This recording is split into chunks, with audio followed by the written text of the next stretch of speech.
এই, এখানে দাঁড়িয়ে কি করছো? যাও কাজ করো। আমি জানি সাক্ষ্য, তোমার যখন সন্দেহ হয়েছে তখন তুমি কিছুতেই থেমে থাকবে না, কিন্তু আমার নামও জয়জিৎ সেন শর্মা। আমি তো এত সহজে ধরা দেব না। এটাই সুযোগ। সব কয়েদিরাই এখানে থাকতে বাধ্য। এর মধ্যেই নিশ্চয়ই জেজেও থাকবে।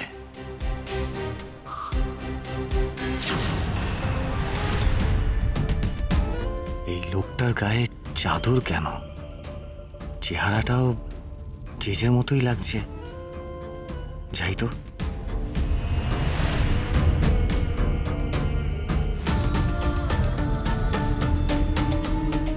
কিছু বলবে? না না, কিছু না। কিন্তু আশির কথা অনুযায়ী জেজে যদি এখানেই লুকিয়ে থাকে, তাহলে ওকে আমাকে যেভাবেই হোক খুঁজে বের করতেই হবে। অবশ্য আমিই ভুল করছিলাম। জেজে থোড়ি এভাবে সবার সামনে খোলামেলাভাবে ঘুরে বেড়াবে। ঠিক আছে, খুঁজে তো আমি ঠিক বের করবই।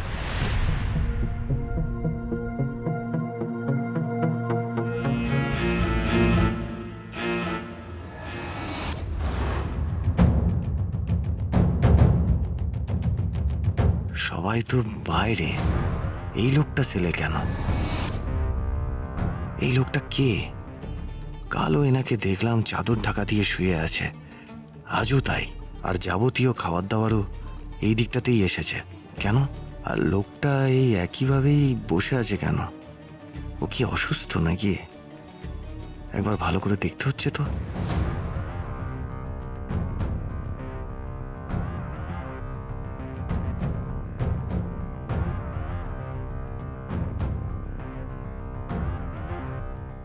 এই, এখানে দাঁড়িয়ে কি করছো? যাও কাজ করো।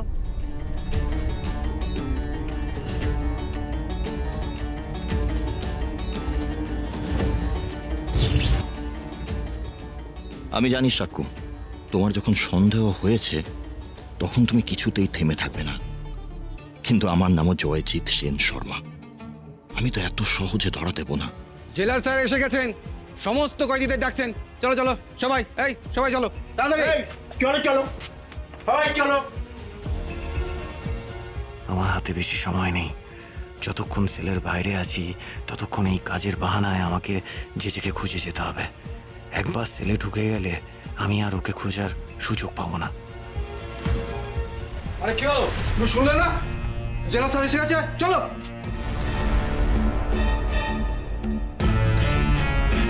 আপনারা প্রত্যেকেই জানেন, এই সংশোধনাগারে কয়েদিদের কালচারালি এনরিচ করার জন্য আমরা প্রত্যেক বছর একটা সাংস্কৃতিক অনুষ্ঠানের আয়োজন করে থাকি।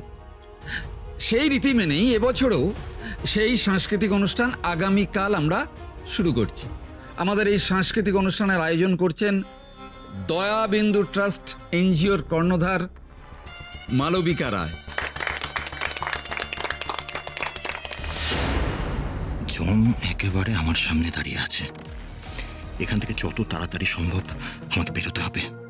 এদের নাটক আর কতক্ষণে শেষ হবে কে জানে। সাক্ষ্য যদি কোনোভাবে আমাকে চিনে ফেলে তাহলে আমার সমস্ত প্ল্যান ভেস্তে যাবে।